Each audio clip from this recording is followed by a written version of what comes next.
together, while other people were building bridges or going on to medical careers. And then I began to realise, entertainment is one of the most important things in people's lives. Without it, they might go off the deep end. I feel that if you're able to entertain people, you're doing a good thing. Stan Lee, 1922 to 2018. Welcome to the Pixel Pop Movie Podcast. I'm your host, Toby. This fortnight, I'm joined by the somber Ethan. That's me. That's me to a T. And the holding back tears, Lucas. Why did you have to use that quote? Like, that fucking quote. I know, right? I know. 217 writing credits to his name on IMDb, most of which, of course, are characters created by it, but still. Yeah, I mean, it's obviously a big blow to the world. It. He's up there chilling with his wife, and he's back chilling with Jack, so... Yeah, exactly. Yeah, but back together, which is... The amount of characters that this man invented puts, my D&D to shame.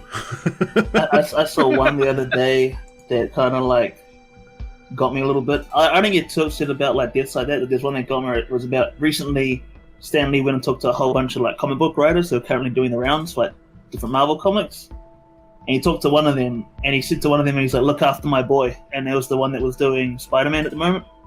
And I was like, Oh, man. Yeah. Yeah, I think I saw one too. Someone actually, I saw on social media, which was rather impactful.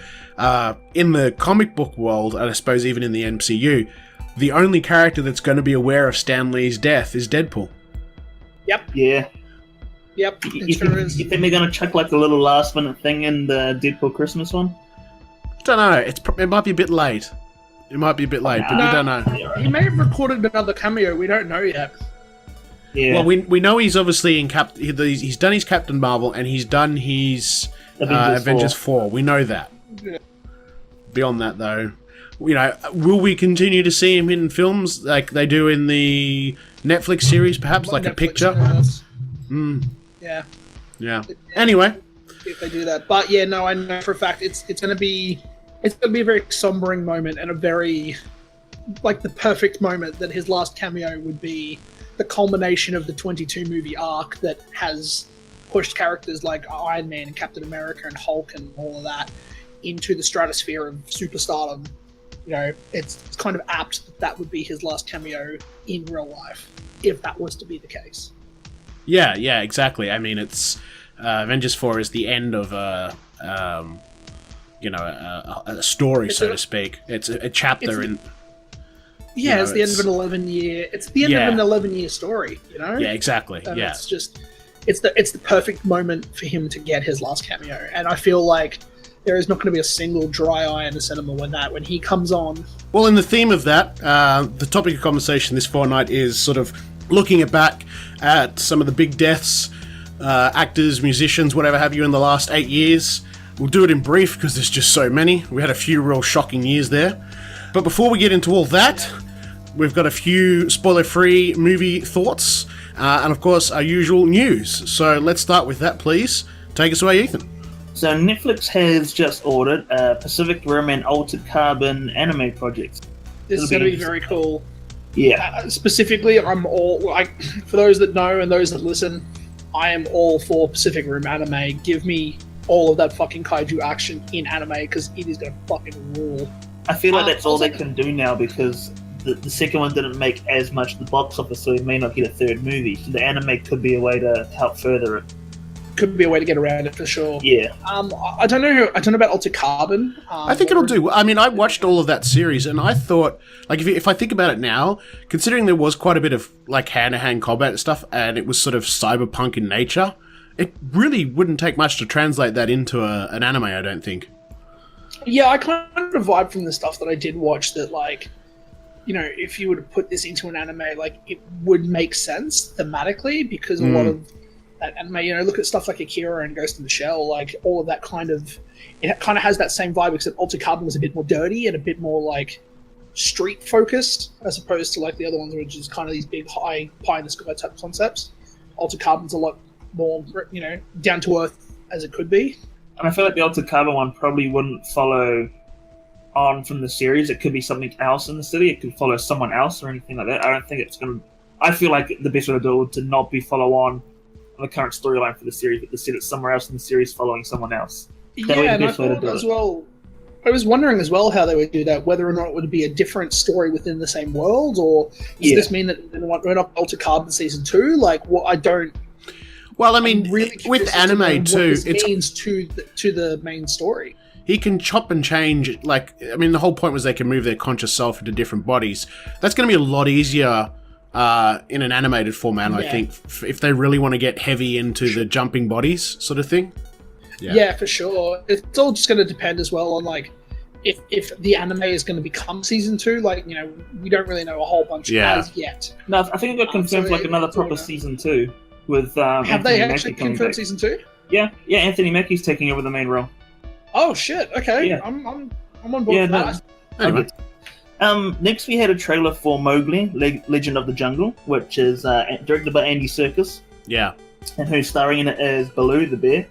This will be coming to cinemas on November 29th for a limited run, and then coming to Netflix on December 7th. Yeah, I mean, did you watch the trailer? I did not. I haven't yet. Oh, okay. I mean, look, we're all familiar with the story. It's not bad. Yeah, I mean, I think it'll be good. It's still CG characters talking and speaking in English, you know, rather than sort of trying to make something more real, quote unquote.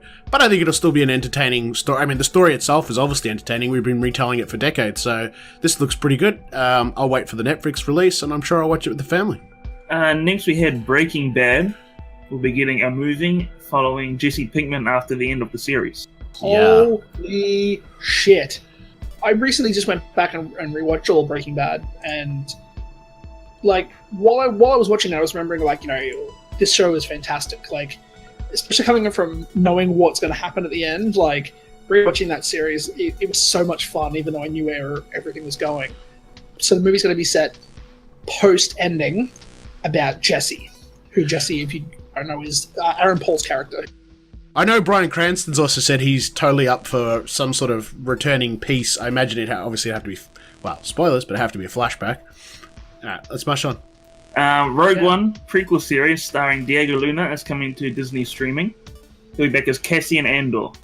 This is one that came out of left field, Because at that point, so this all came off the back of the Disney Plus announcement for the streaming service, and everyone knew that, you know, that we were getting Loki, and it sounds like that Loki will be a launch title, which is fucking awesome. And then they said that they mentioned something about Scarlet Witch, and then they were like, oh yeah, we're also going to have the Mandalorian, and we're all going to have a Cassius. What's his name? Cassius Andor? Cassian Andor. Yeah, they're like, we're going to have a Cassian Andor series. And everyone's like, what the fuck? And then they're like, yeah, Diego Luna's coming back. And it was like, what? And he also said recently that they're going to de-age him in the show as well. Oh. Yeah, he's doing press for Narcos, his new Narcos show that just came out. And he said in an interview that they're going to de-age him. And he's like, yep, sure, de-age me. Do whatever you need to do. I'll do it. So this prequel series must be at least five years before. Oh, even more. Well, he's not that old. Like, he's only in his 30s, right? I assume so. I'm pretty sure he's not even that old. Like, that's what's putting me off guard, the fact that they even want to de-age him. Like, 38. They shouldn't need to. He's really 38. Yeah. No, he's only young chap like me then. Yeah. Yeah. He's obviously as young as you are, Toby. Yeah, man. Yeah. Yeah, I mean, Disney's obviously Disney. They're going to crack open is December this year, or is it December next year? Isn't it? December next year. Next year. They're just going to go. Oh, by the way, this thing, this thing, this thing, this thing, this thing, this thing, and this thing, and there's just going to be the sound of, you know, the entire northern hemisphere cracking open their wallets. Yeah. To sign up for this thing. It's going to be huge. Yeah, the Disney streaming service as well. Not only that, but they're also going to have all the Fox content on this. So they're going to have Simpsons and American Dad and Family Guy. And, yep. You know, all the X-Men stuff like The Gifted and what's the other X-Men TV show, Legion. Like, they're going to have all that shit. Like, it's going to be a huge hub, and I'm really curious as to how they're going to do international distribution, because places like Netflix and Stan and that have Disney-related content on their services. So, like, they're going to have to restrict certain titles in certain markets until they get the rights back. Yeah. Oh, well, we'll wait and see. It's going to be Yeah, it's next going to be very we- interesting next 12 months. Yeah, definitely. Next we got another little international trailer showing some more footage from Spider-Man Into the Spider-Verse, which I cannot wait for. That looks so good. And we Yeah, also that's got real good. an extended look at Mortal Engines as well. I'm not sure how many people are actually excited for that though. I think it'll do all right. I don't think it'll do alright. Yeah, I mean, honestly, like I think it's going to do well financially initially because of Peter Jackson. Yeah, it's probably about it. Yeah. It's gonna have his name, like it has his name all over, and it's like from the people who brought you the Lord of the Rings, and everyone's gonna be like, oh, hello, here we go. I think it's going to be the story that it is. It'll be As for popular the with story- early teens. It's like one of those. I see the audience being, even though it's not the same type of story, I see it being popular with people that would go and see Maze Runner or Hunger Games, or those sort, that kind of age bracket. Listen, Because I'm pretty sure the story is written for early teens, isn't it? Yeah. It's like a young adult novel series. Yeah, But listen, yeah. I loved the Maze Runner. The Maze Runner was amazing. I'm not critiquing. I'm just saying, like, I'm just saying, like, in terms of its target demographic, I think that's probably where it's mainly gonna, resonate. Yeah, for sure. I get what Yeah. you mean. But it looks interesting. I mean, it's probably not the sort of thing I would go. I mean, I see so little at the cinema, but it's definitely something that I would pursue and watch once the home release comes out. Definitely. Yeah. Peters had not let me down. Like, his stuff's always been pretty good. So Yeah, for sure. Brain Dead, Ne- for example. exactly, I got it on Bad DVD. Taste, Meet the Feebles. Yeah, man, Meet the great Feebles, stuff. yeah. He needs to go back and do some old stuff. Oh fuck, Frighteners, so Please. good. Yeah.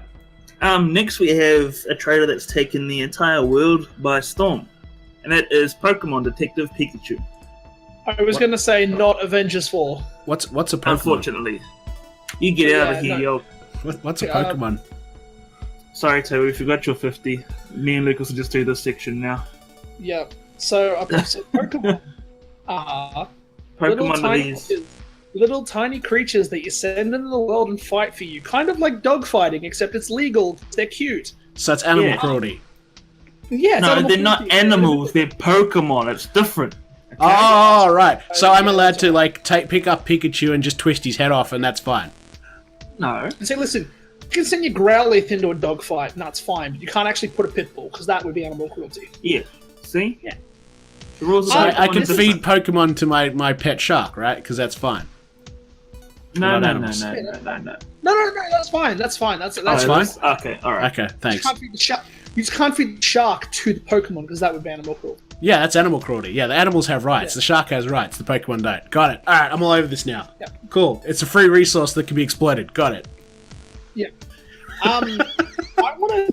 So we talked about this when Ryan Reynolds was cast, and I saw something on Twitter the other day that made me laugh, and it was like, I want to know who smoked so much crack that they thought putting Ryan Reynolds as Pikachu was a good idea. I mean, the amount of people that wanted Danny DeVito in this role instead. Me included. I saw a video today. They took lines from It's Always Sunny in Philadelphia and put it over Yes. top of Ryan Reynolds stuff, and it is so good. I mean, Yeah, yeah, I've this seen is that. like, That's funny.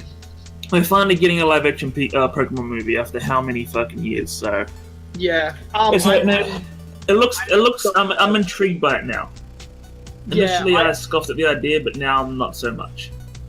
There's something about the trailer that got me. I haven't seen a lot of people talking about it, and I hate the fact that they're all furry. Oh, okay. Like they all have fur. Like I don't know. To me, it's weird because in the games and all of that, like trading cards, that type of thing, they don't have that texture. Like they're like yeah.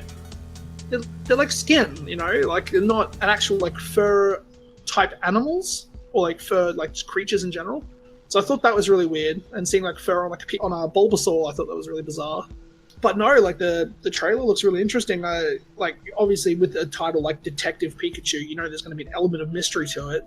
But I'm really digging the fact that it's going to be like that guy it's going to be the guy that was never a Pokemon trainer. He couldn't cut it as a Pokemon trainer, and now he has to go and investigate the disappearance of his father.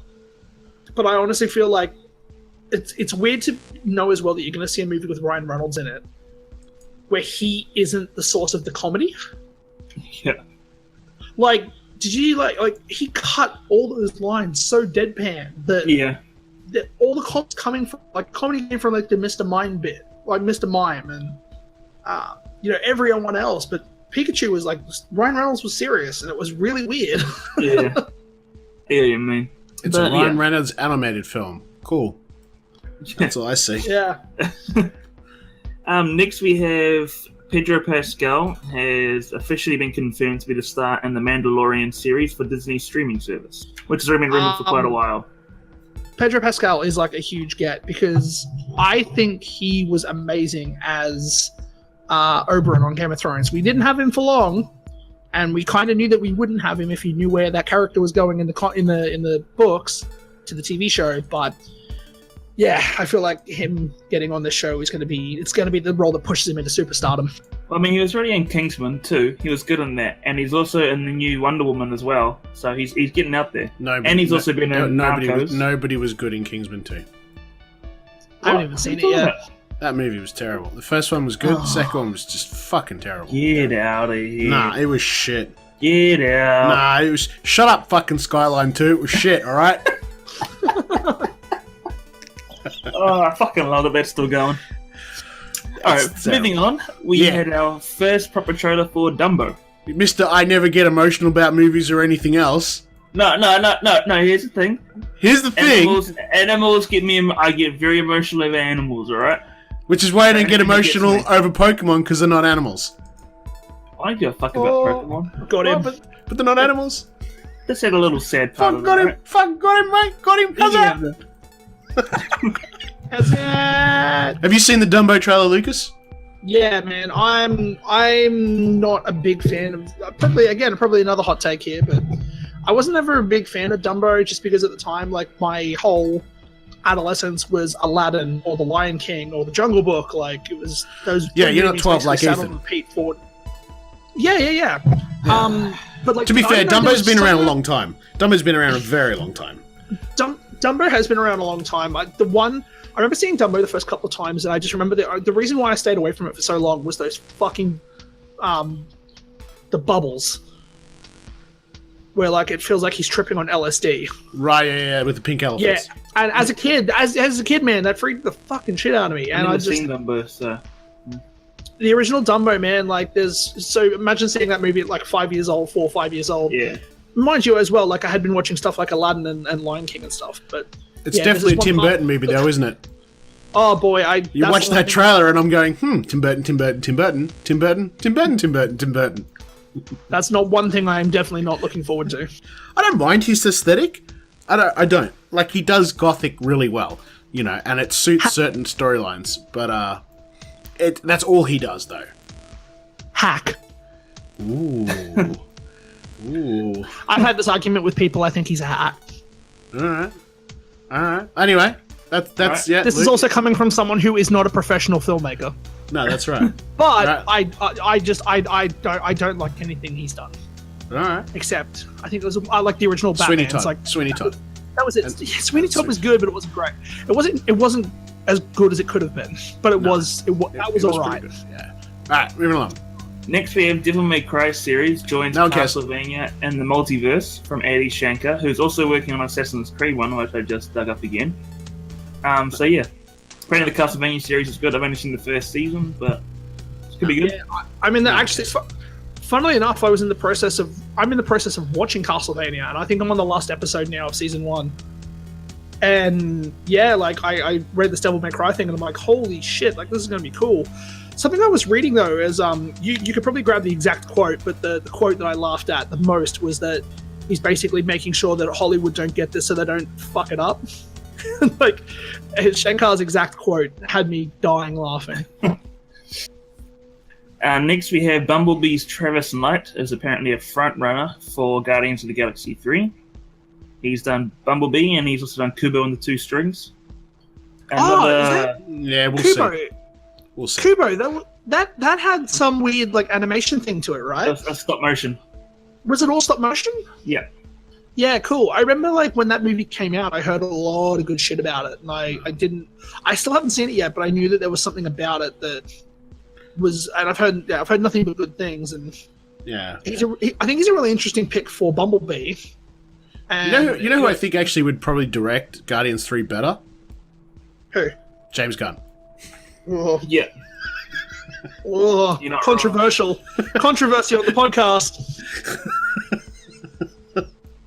Don't say that too loud. Right? Nah. James Gunn.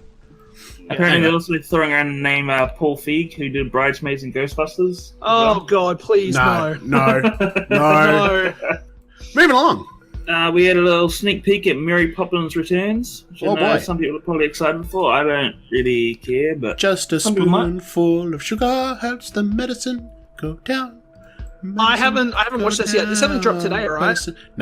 Yesterday. Yesterday, yeah. think No, it I haven't was. had a chance to. Or today. I haven't It had a might chance have to been watch it yet. That was today. Yeah. Yeah. That was 4 days ago. You shut your whore mouth. It looks good. I mean, I was dubious at first, but it looks okay. It looks okay. I think something I will say is I think Emily Blunt was the perfect choice to replace Julianne. Emily Yeah. Blunt's the perfect choice for anything. Yes, I agree. She's highly. quite versatile. She's definitely proving her versatility. It looks very traditional. Like, I mean, if you go back and look at the 1960s sort of movies that Disney were putting out, Mary Poppins, Chitty Chitty Bang Bang, this definitely is thematically very similar. There's cartoons sort of sprinkled in through the live action. There's music. It looks very much a very traditional Disney piece, and I think families are going to love it. Apparently, for the animated sequences, they actually pulled out a bunch of animators from retirement who worked on the original. To do the That's animation. really Rotoscoping or something. Yeah, that's awesome. Yeah. That is so cool. And if you're observant on that trailer, you will note there is a little cameo sequence there with Dick Van Dyke, who was also in the original Mary Poppins film. He's apparently playing the son of a character from the first film, which is cool because Really? Dick's getting pretty old now. But yeah, he's there. If you watch it, you'll see he's sporting a full sort of white beard. And of course, in the original Mary Poppins film, he's a fairly young man by comparison. So Yeah, of course. that's pretty cool. That's pretty cool. Yeah. Last bit of news, we have the Daredevil showrunner has just pitched season 4 to Netflix. So fingers crossed we get that. Yeah. So there was a couple other bits of news, but you just choose not to include these things because you don't understand them. Yeah, that's pretty much what it was, to be honest. So you all know about Filmstruck. There's like a rebirthing, and we've got a new streaming service called Criterion Channel streaming coming soon. Again, I doubt we'll see it in Australia, but it's interesting to know, like, this ties in with the other news, which is not hugely substantial, and that's Amazon is now switching over its Australian subscribers to their own Amazon Prime Australia. And this means that while we currently get Prime Video and Twitch Prime, we'll also be getting the free delivery on items as Amazon shopping becomes more available. We'll get Prime Music, we'll get a few other sort of exclusive discounts. So I just thought, it's just important to note that, like, streaming shit, and this combined with Disney, it's just getting bigger and bigger and bigger. Yeah. Yeah. I don't have the list here in front of me, but as of a couple of hours ago, it was all being reported that YouTube is starting to support movies that will have ads in them. So I think a couple of the movies I saw were Is this Terminator. through their Red service or just YouTube? No, this is YouTube normal. Like, this is straight YouTube. So Right. a few of the movies, like, this was like Hollywood level movies. So it was like, Rocky, Terminator. There was a few other movies there, but I think they said they've started it off at about 100. And these movies will be starting to be available to stream very soon. Right, okay. And we can just watch them through YouTube, but they'll have ads. Yeah, and then obviously, like, where you would normally have an ad break in a movie on, like, TV, they'll just obviously put the ad there, and then maybe you'll get maybe 1 or 2 30-second ads, and then it'll just continue on with the movie. But I'm fine with this. yeah, I know that this only dropped a little while ago. There was a quote given by Rohit Dhawan from YouTube. He's the products manager. Eventually, there could be a way for advertisers to pay for sponsored individual movies, giving users complimentary views and exclusive screenings. However, that'll all pretty much depend on how studios evolve their businesses to account for the new digital streaming windows that are opening up. So it sounds like YouTube's trying to get in on the game of, streaming those movies to people. Yeah, and actually, doing it on that their reminds me platform. too. Which, if they get on the game and start doing stuff like what Netflix and that is doing, like, Google could fucking take over. I know we spoke about this, I think it was a couple of podcasts ago, the Canopy streaming service where you sign up with your library card. I haven't finished that yet. That was last week. Yeah, it doesn't. I haven't finished signing up yet, but I know it does take Australian library cards. I've just got to get down to my local library and reactivate my account because it's been so long since I used it. But it does. I wonder though if it's going to tie what you can stream into that particular council, so to speak. Like you can only see what you would normally be able to hire. I'm not sure yet. I'm still on it, so hopefully by the time we do the next podcast, I'll be able to give you an update. But if you've got an active library card, doesn't matter where you are in Australia, Canopy.com, log in with your library card details, and you can start streaming stuff for free. And they've got some good stuff on there too, so worth your time. Yeah, like I remember when we were scrolling through it last time, like there was a heap of Australian movies. There was like even stuff like Fury Road, like there. I think it was all ad free too. Yeah, by and large, yeah. So there's some good stuff on there, so it's worth looking at, especially if you're not sort of if you haven't got the finances to be paying your Netflix and Amazon and everything else and Stan every month. Could be a good alternative. Or if your parents and grandparents aren't quite that savvy yet on Netflix, maybe start them off with something like this. Anyway, all right. So that's it for news, I believe.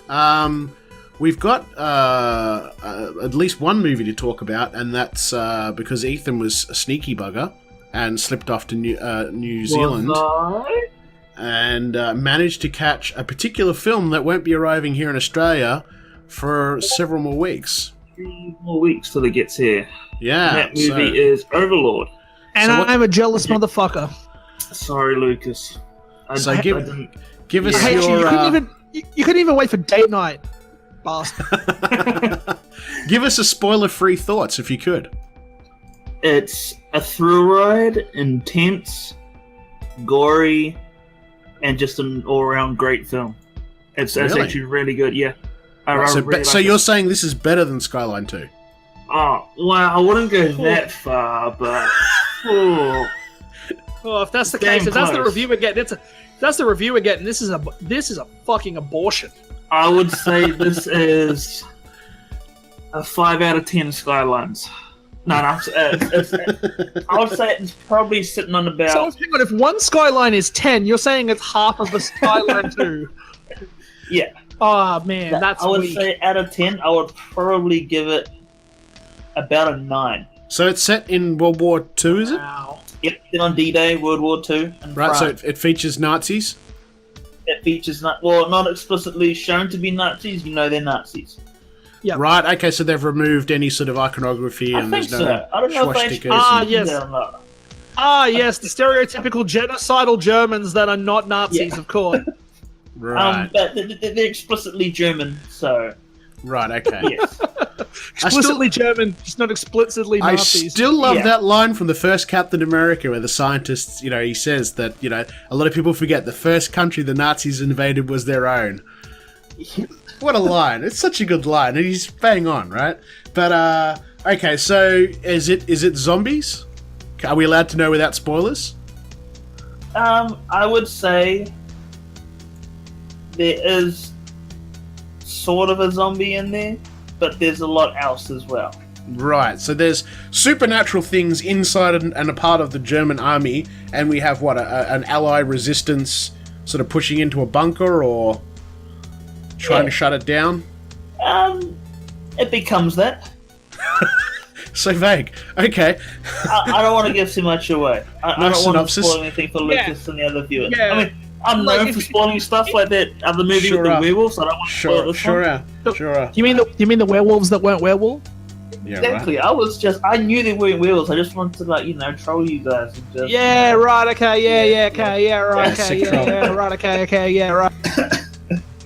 Okay.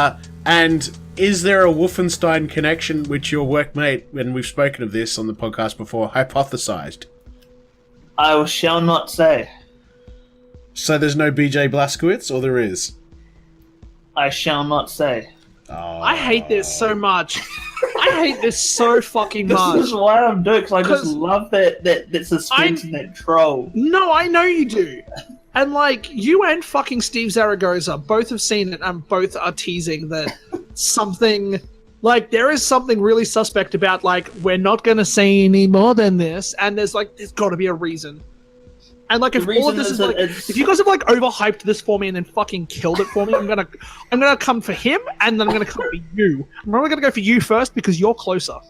It's kind of like that thing where you don't talk about Fight Club, you don't talk about Overlord. What a load of shit! I mean, what a straight up fucking steaming pile of shit! I mean, like, the reason why people don't talk about Fight Club in Fight Club, I know, because it's a fictional universe. Yeah. And they're like, it's a thing in their universe, but this is what a fucking load of shit! Thank you, Ethan. Thank you, Toby. I'll do that again. God. Well, there you go. There you go, folks. There's your spoiler-free fucking, thoughts on Overlord. 2 Fists of Bug Roll that might or might not feature something or something not. Now I'm going to move into the spoiler territory, so block your... No, we're not doing spoilers. We're not doing spoilers. No. TLDR, it's a good movie. Go watch it when you can. You ruined spoilers. You ruined spoilers for every... Christ. Alright, so now we're going to move into something that's going to be moving pretty quickly, I think, and that's... We're going to recap... I mean, sort of after the loss of Mr. Lee, I sort of thought, geez, we've had a few... This year, 2018 wasn't so bad. 2017 was a bit of a rough year. 16 wasn't too good either. And I thought, just who have we lost in the last few years? So I've pulled up some lists that start in 2010. There's a lot of names on these lists. I'm not going to read all of them off. I apologize, obviously, to those that don't get read. I just want to quickly bang through some noticeable names and sort of have some quick reflection and think, oh, yeah, I remember what they did and this and that and everything else and, maybe have a laugh even. So, you ready for this? Yep. Not to have a laugh at celebrity deaths, but, let's go. No, as in, they're stuff... No, we're not... Yeah. No, fucking... No, I know what you mean. I know what you mean. Jesus Christ. Come on, guys. Have some respect. Alright, so first cab off the rank was Gary Coleman in 2010. 42 passed away. What you talking about, Willis? Wow, was that 8 years ago? Can we just go back a second?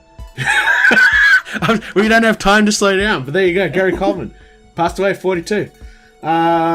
Corey Haim. That was a blow for me.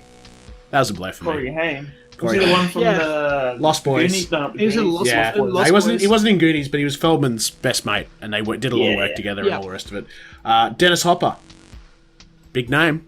Oh shit! I forgot he passed away. Yeah, I don't know who he is. Now, Blue Velvet, bunch of other stuff. Yeah, he was the lead villain in Speed. That's probably what a lot of people know him. Yeah, he did a lot of stuff. Oh, that guy. Yeah, I mean, he's done heaps of shit, but you are fucking 12, Ethan. You really are.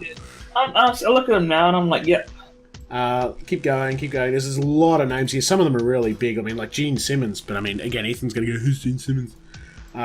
Gene Simmons, he's singing for Kiss, isn't he? For Kiss. Oh man, right, okay, so that's most of the big stuff for sort of 2010. That list was pretty small. Some of these ones are a lot bigger. 2011, Amy Winehouse. Too soon. Elizabeth Taylor, the very gorgeous Elizabeth Taylor. You're kidding, right? I am kidding, yes, I am.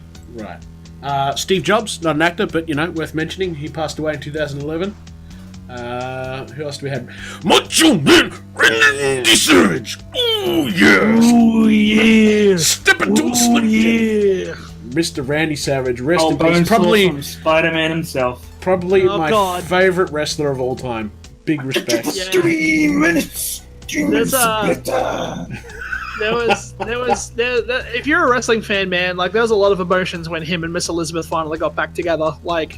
After that year of him being evil and, he had some really good storylines in WWF back in the 80s, but there was that one storyline where, him and his wife in real life, they split up in kayfabe in the wrestling, and they had this year of, he was a bad guy and she was a good guy, and she kept trying to convince him to see the light, and, man, just a really magical moment. Yeah. Elizabeth Sladen, whose most popular role was Jane Smith in Doctor Who. Oh, yeah. Yeah. Oh, yeah. Yep. Bubba Smith from Police Academy. Big tall guy. Oh, no. Oh, the dumb one? No. He was just the tall guy who was really quiet spoken. Oh, I don't remember. It's been so long since I've seen those movies. Yeah. 2012, Whitney Houston. Great voice. Fuck, that was 6 years ago. Yep. Michael Clark Duncan, you'll know from a number of things, but mainly Green Mile, Gentle Giant. I remember him as Daredevil. Yeah. Neil Armstrong. No, you mean as Kingpin? Yeah, Wilson Fisk and Daredevil, I mean. Yeah, he wasn't Daredevil. That would be a fucking big Daredevil. Yeah. But he'd be a big fucking boy. I'm misspoken, I mean, in Daredevil. Yeah, I remember when he got cast in that too. There was a lot of controversy about the fact that it was a black guy playing a white guy. Oh, what the fuck are you doing? And it's like, man, as long as he plays the role good, I don't give a shit. And he was an awesome Kingpin too. He was so good. Neil Armstrong, obviously, who went to the moon. That was something. Yeah. Who else you got there? Tony Scott, which was the director, of course, Ridley's brother, who I think was diagnosed with cancer and jumped off a bridge or something. I was about to say, killed himself, didn't he? He did, yeah, he did. Yeah, he had really terminal awful. cancer, and he just obviously went, you know what, I'm not going to deal with all this pain. I'll end it now. I don't think anybody could blame the guy for that, to be honest. Absolutely not. Absolutely awful. Obviously, it goes back a way, a little bit more than 2010, but probably one of the So I've had a couple that have hit me pretty hard. Stanley hit me the hardest, I think, in the past little bit. Same with Chester Bennington, but man, I remember I remember hearing on the radio that Heath Ledger passed away. That was we're getting to that. Yeah, that's coming up. Nah, he was 2008. Was he really? Yep, it's 10 years. When Dark Knight came out. Yeah, it was right before the Dark Knight came out. Yeah, you're right. Yeah, because he just finished the reshoots, I think. And then they were gearing up. They were doing the post-production of The Dark Knight right before it was going to be released, because I think it got released in July or something in 2018, 2008. And I remember hearing it on the radio and just being like, holy shit, that one hit real close to home, because he was a big star, and his star was only just starting to shine, which is insane. Yeah, big time. All right, so 2013, we had James Avery, most known from Fresh Prince of Bel-Air as the uncle. Oh, yeah. Yeah, Uncle Phil. Yeah, Peter O'Toole passed away in 2013 as well, which is not so well known, obviously, today, but I mean, in times past, especially in the 60s, some huge films, Lawrence of Arabia, Goodbye Mr. Chips, all that sort of stuff. He did some amazing stuff. He was a huge star. Yeah, Joan Fontaine, Nelson Mandela, Paul Walker, obviously, Fast and Furious. Oh, so so this would be around the same time as Ryan Dunn then too, from Jackass. Yeah. Because they passed away around the same time in very similar ways. And it was sad to hear about Paul Walker, but Ryan Dunn was another really big one, because how would you expect to hear that someone dies in a car accident like that? It's brutal. Oh, they were 2 years apart. Ryan Dunn was 2011. Was he really? Yeah. Paul Walker was 13. I thought they were closer than that. I literally thought it was 6 months. Anyway, Tom Clancy, the author, and obviously his name has been put on every video game ever since.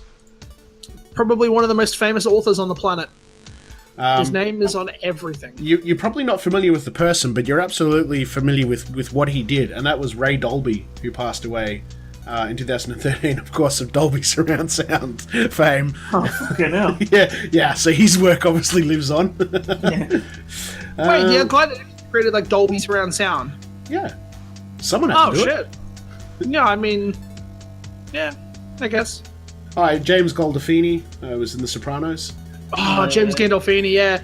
So James Gandolfini bought this script called The Night Of, and it's just 8 episodes. Oh yeah, I've seen it. Yeah, and he tried to get the show made for ages, and basically said, because HBO wanted to make it into a series, and he said, no, it's 8 episodes and it's done. And he passed away, and then basically they fulfilled his last wish, which was he had so much faith in the script that it had to get made a specific way that they ended up making it after he died. 2013 also saw the demise of Ray Harryhausen, famous for his stop-motion techniques and used in quite a lot of films. Yeah, icon of the industry. That brings us to 2014. Joan Rivers passed away, but her face is still intact. Oh, got her. Yep. Right. They skinned it and put it in fucking hell. She's the face of Bo. Yeah. I was going to say, she's that stretched out thing from Doctor Who. It's moisturize me. Moisturize. I'm pretty sure it was based on her, to be honest. Probably. Richard Attenborough. Surprised me. Of Jurassic Park fame, and obviously the brother of David. Robin Williams, of course. 2014. Tragically Oh, passing that away. was That one hit home. That one definitely hit home. that. Which one was Yeah, that and one? like Robin Williams. Oh, Yeah. That was like, as a lover of comedy, and again, like I said previously, like growing up, Aladdin was my shit. Like I grew up very much a fan of Robin Williams, and hearing his death, especially by suicide, like that, I think that opened a lot of people's eyes up to a lot of mental health related. Oh, definitely. Yeah, like identifying that mental health is a big thing that we all need to look after. Like even one of the most, who we thought was one of the happiest people on the planet, even managed to commit suicide. Now, this guy, Just not so absolutely well awful. known in Australia. Your partner, Lucas, probably knows him a lot better than you do. But I'm sure you know Yeah. him. And that was Casey Kasem, who also passed away in 2014. He's a well-known disc jockey, did a lot of radio work in the States, and had a very recognizable voice. And he was used. You'll have heard him in a number of movies as well. So, yeah. What did he go by, like a alias? No, Casey Kasem. Yeah. Yeah, So no he used to idea. do like Top 40 America and all that sort of stuff. Oh, okay.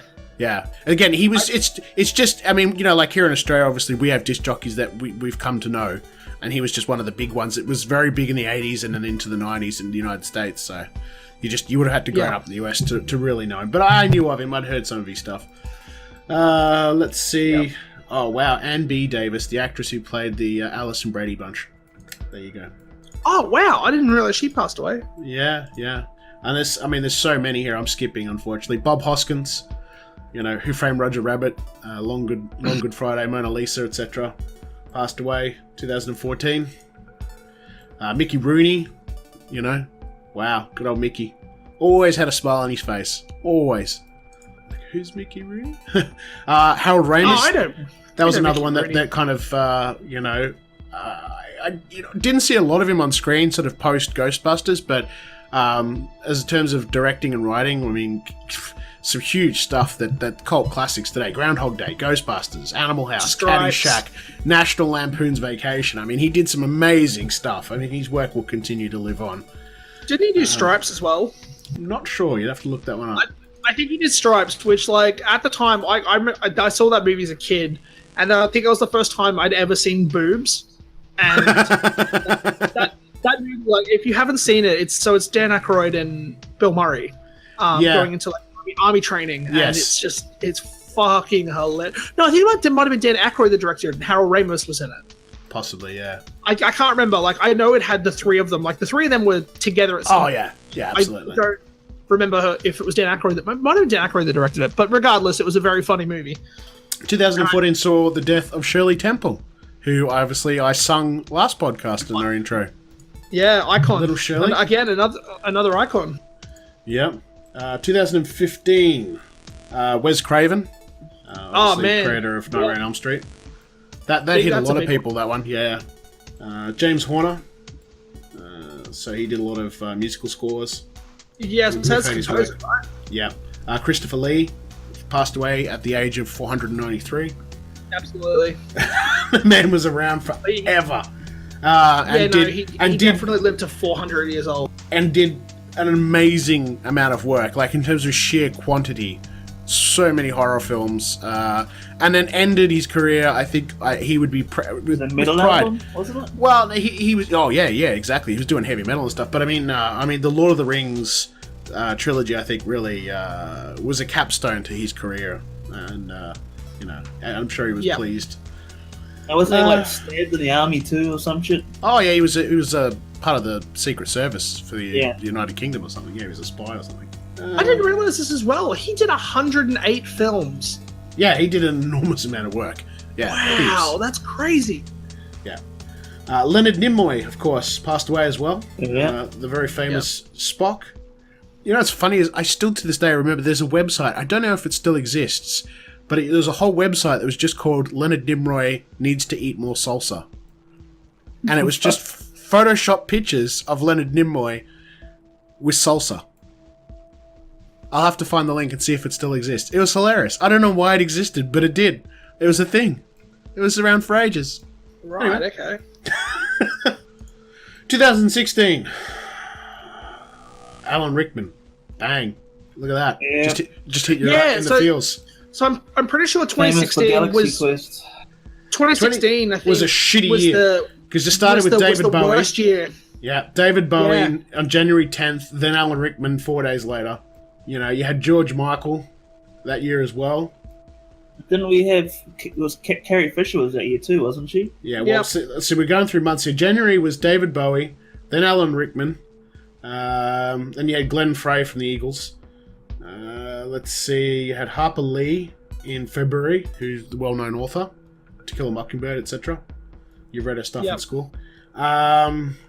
Let's see, March, you had George from the Beatles, which just... I mean, it's a certain demographic, but that shook the world. That was another big one. That's just as big as Bowie. For Australian, those in Australian music, John English passed away. Ronnie Corbett, who was somebody that I grew up with in the Two Ronnies, British comedian. April, we had Prince, so that was a big one. Yeah, Prince, and then Muhammad Ali was not long after Prince as well, right? June was Muhammad Ali at 74. Yep.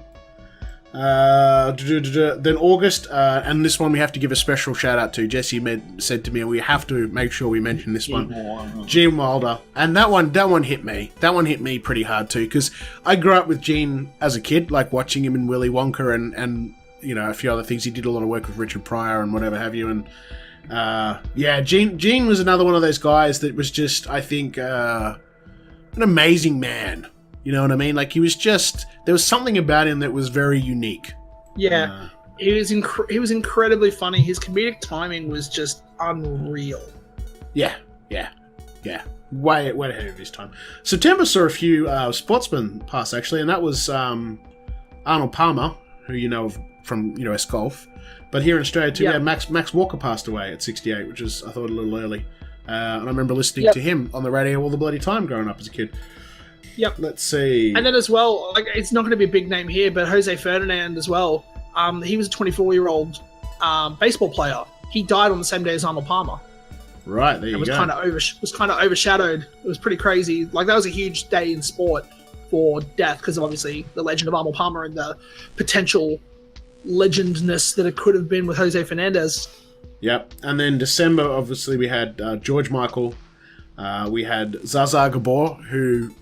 The only thing I know she's famous for was being Zsa Gabor. So good on her. She did herself really well. And then, we rounded out the year with Carrie Fisher at 60, which is way too soon. And that was another one that had a pretty big impact. Yeah. And then as well, back in November as well was Leonard Cohen.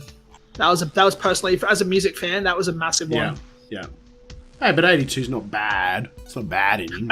I mean, it's a good innings, but he was like, it was one of those things that just... You didn't want him. He was one of the few. Obviously, you don't want anyone to pass away, but no, thought he was going to live forever. He's going to have whatever fountain of youth that Mick Jagger's drinking from. Yeah, well, and the hits kept coming in 2017. We had John Hurt in January, who did a million movies: Alien, Elephant Man, Harry Potter, Philosopher's Stone, Midnight Express, just heaps. Doctor Who later on. February we had Bill Paxton. That one was a little upsetting for me. I was a big fan of Bill. It's just something about him and the way he presented his humor seemed genuine. I don't know if that makes sense, but he you know what I mean? Like, he seemed like, I never met the man, but he seemed like the sort of guy that was just genuine. Yeah, he seemed like he would be like a really legitimate dude in real life. Yeah. You got to sit down and know him. Like, he didn't feel fake. He didn't feel forced. He just felt like a really natural type of person. And you get that as well with a lot of his interviews. Like, a lot of the interviews that he did, he was very personable and everyone loved him. No one had a bad word to say about him. So you kind of obviously feel that you might feel a connection with someone that would be like that. But yeah. Yeah, I get 100% where you're coming from. June, we saw the death of Adam West, of Batman fame, of course. But it was 88. Again, not such a bad innings. Yeah. July, George Romero passed away. Night of the Living Dead, etc. Father of the zombie film genre. Arguably, you lost two of the heads of horror in a matter of years. With obviously Wes Craven and then George Romero going. But again, they were, they had pretty good innings themselves. They did. In August, we lost Jerry Lewis.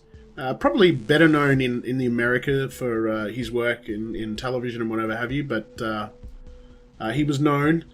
September 27 was the death of Hugh Hefner. He probably left behind about 150 bastard children. Yeah, no doubt. Well, And a lot of controversy. He did, but, he also, if you want to look into his history, he tried to do a lot of good too, I think, for all the bad he did. But anyway. Yeah. Another big one in September too was Harry Dean Stanton. Oh man, look, there's so many. I'm trying to. There is a lot of names to go through, but Harry Dean Stanton was one of those guys that he was in everything. He's kind of like Christopher Lee in a way, just never stopped. Musically, in October you lost Tom Petty, who I'm familiar with some of his work. Then you had Fats Domino. There's so many I could rattle off here. It just goes on and on and on. Let's move into this year, though. Of course, Stan Lee, which we've already spoken of, which is a massive one. Scott Wilson, Yep. which I know was a bit of an impact on you, Lucas. Yeah, I mean, like I've kind of fallen off Walking Dead lately, but one of my favorite things about Walking Dead was just the fact of Herschel's pureness, and it felt like he was another one of those guys that just like Bill Paxton just kind of felt like a really legit guy. Genuine guy. Yep. Genuine. Everything dude, I read about him too, like he'd be at the cons and he would just be on the floor with the people, never said no to an autograph. Like just he just walk around and talk to people just because he could. Yep, exactly. Not many people will do that. No, exactly right. Burt Reynolds. Yeah, that was a big one. That was a big one. And he always, from everything I read, he kind of fell into acting accidentally and then really enjoyed his time with it. Sort of was how I interpreted I don't know if it was something he actively sort of sought out to begin with. Sought out, yeah. Yeah, which is funny. Yeah, it's crazy how the world works like that, where it's just kind of, again, I think Sly Stallone was like that. He just kind of fell into acting. Yeah, some of them do. Via Aretha Franklin passed away this year. 76, great voice, amazing voice. Yeah, amazing person too, by the sounds of it as well. Again, another person that sounded like she was a very genuine and awesome person. Another one as well was Don Rickles, the comedian. Yeah. Yeah, that's a big one. Don Rickles was a major name in the comedy scene. I know he has this one joke, and obviously I'm not going to do it, but I've heard people like Bob Saget and all these other comedians talk about it, where it's you start this joke and it's basically about a family of four, and the object of it is to make other comedians laugh, and the joke ends up becoming some of the most foul shit you can imagine. Yep. And it's the joke that they get comedians to do before they go up and do stand-up shows, and the job is to get the other people who are there to laugh. It's kind of like a warm-up joke in a way. But yeah, Don Rickles invented that joke. I can't remember what the joke's called, but I've heard Bob Saget talk about it plenty of times. And yeah, he was a big name that passed away. Yeah, David Ogden Stiers, who we all knew him from MASH predominantly. MASH, yeah. For me, I think his standout performance for me, because I never got into MASH would be great, was Better Off Dead with John Cusack. He plays the father in that, and he's the straight face sort of comedian, like, you know what I mean? Like but the lines he delivers in that thing and the way he delivers them is just hilarious. He was such a not just the lines, but he could pull a face in such a way that just gets you in stitches. It's not method acting, but it was just sort of all body acting. He had a very awesome physical presence. Yeah.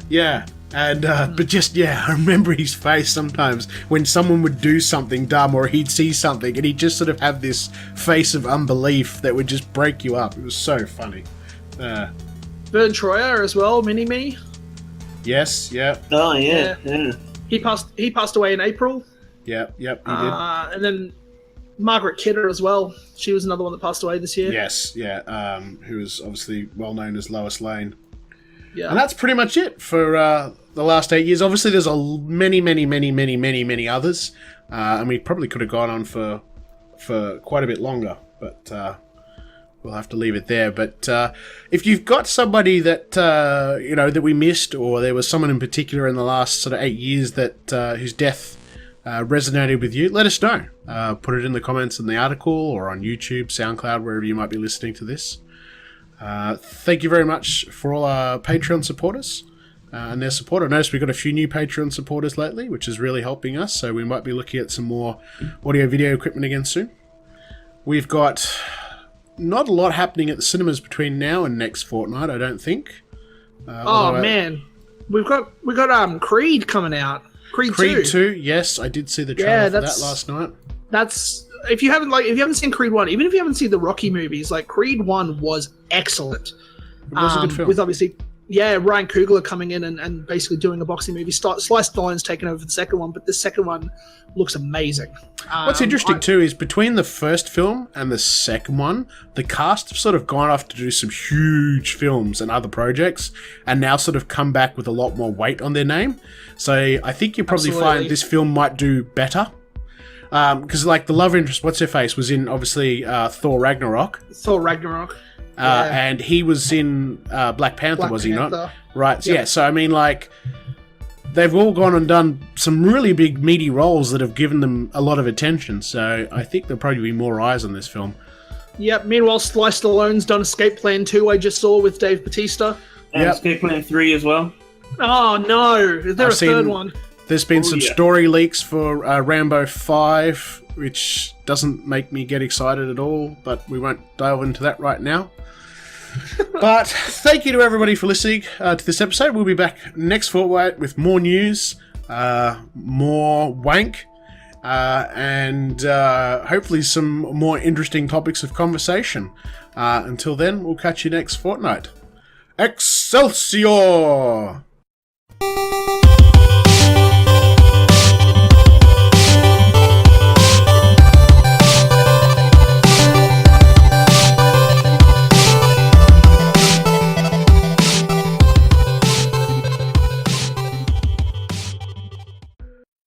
Sad.